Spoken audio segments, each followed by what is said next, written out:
It's locked.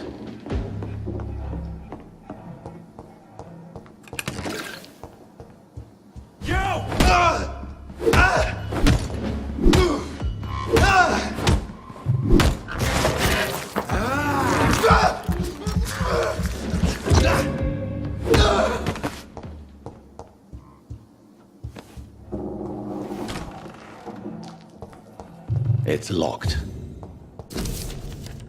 I should find the key to that box. Blood of a pure heart, garlic, blood of a king. I don't understand. Perhaps this is what McCullum drank. I had better keep that in mind.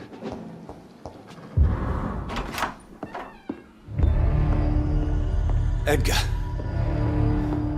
Edgar, can you hear me? Jonathan, is it really you? Easy. Easy. Save your strength. I'm getting you out of here.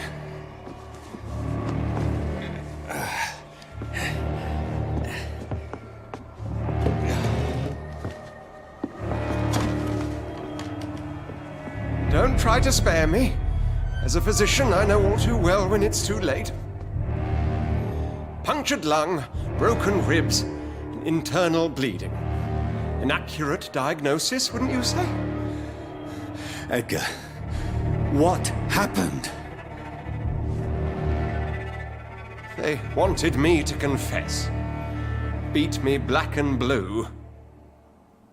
Jeffrey McCullum ambushed me at the Pembroke Hospital. He was convinced you and I were responsible for the Skal epidemic. I never imagined that self-righteous fanatic would dare to attack us in the open. What became of him?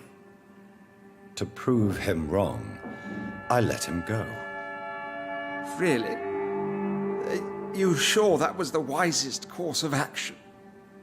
Time will tell. The most intriguing part of his accusation was that you and I were the pawns of some ancient vampire. William Marshall. Yes, they tortured me to make me confess the same nonsense.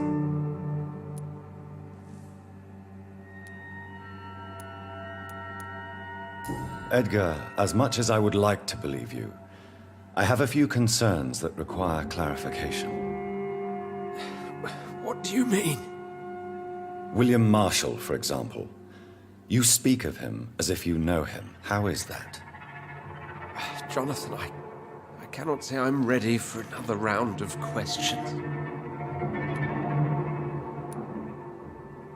Why would the Guard of Priwen believe you and I created the vampire epidemic? Maybe due to our profession. Because I offered you shelter in my hospital. What can you tell me about William Marshall? Not much. History paints the story he was the greatest knight who ever lived. Amongst the immortals, he had a yet greater legend. Why is the Guard of Priwen so obsessed with him? He was the only ancient vampire to escape the first great hunt launched by the Guard of Priwen in 1854. They believe he's an evil creature plotting his return. Why would he deserve such a reputation? I cannot say.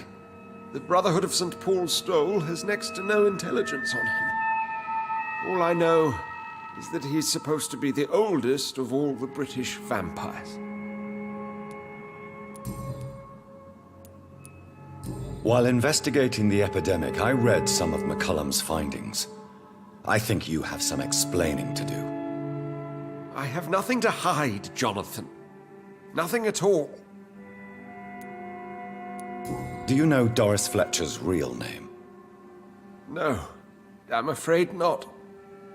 Her real name was Doris Jones.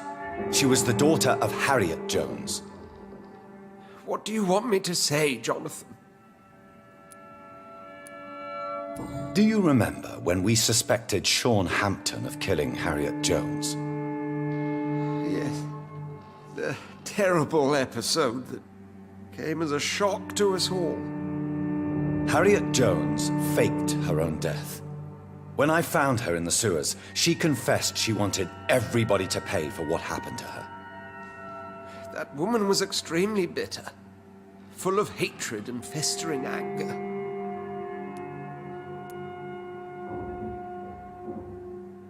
Doris Fletcher visited her mother at the Pembroke Hospital. That's how she first got infected. I know nothing about that. Miss Fletcher once came to visit the sick.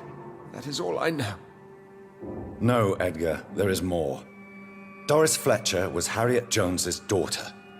They exhibited the same symptoms: blind hate and strong physical mutation. What does this sad story have to do with us? Do you know where we are? Doris Fletcher's theater. This is where that hateful creature plotted to spread the epidemic across London. I only briefly met Miss Fletcher once when she visited the Pembroke Hospital. You say it was to see her mother.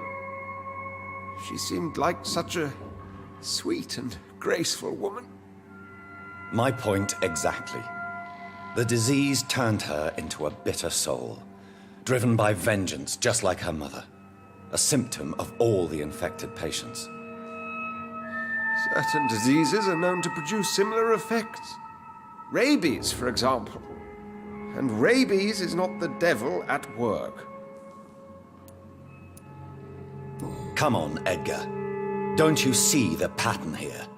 The epidemic, the link between Doris and Harriet, the suspicion of McCullum? How could I? I never saw Harriet Jones again after she fled the hospital. Doris and Harriet shared more than a hidden family bond. They were the embodiment of the epidemic and are linked to the Pembroke Hospital. Come on, Edgar, this is no coincidence. I swear I'm at a complete loss. All I did was administer vampire blood to cure old Harriet. There was no evil plan, no diabolical plot. You did what? I tested the regenerating and healing properties of vampire blood on Harriet Jones. My only intention was to find the cure for influenza, I swear. Whose blood did you use? William Marshall's? Mine? Lady Ashbury's. While transfusing her with human blood, humanely appeasing her hunger, I also kept samples of her blood for my research. You used her blood on Harriet Jones? My God, Edgar, that's unethical. You betrayed 2 of your patients at the same time. How dare you judge me? Must I name the alarming list of your victims? We are both deceivers.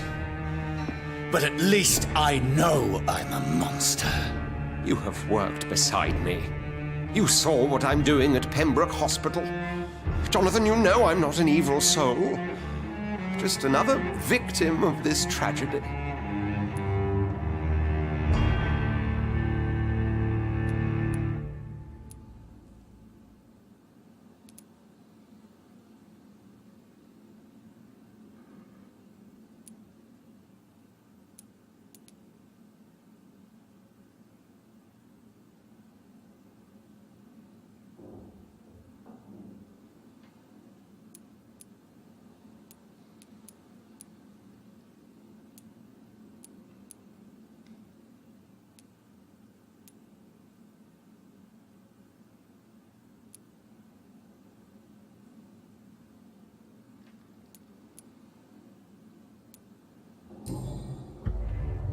No, Edgar, you are not going to die.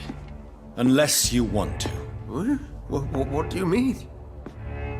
I can save you, Edgar. I can turn your broken body into one like mine. You truly would? After all I've done, after all that's been said, you would offer me this gift? I have no way of knowing which punishment would be worse, Edgar. But it is not for me to decide. So?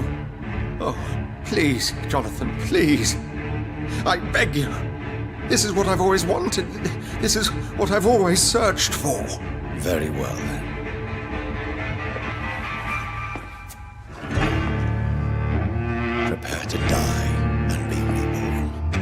face an eternity of guilt. I'm ready. Oh, indeed, I am ready.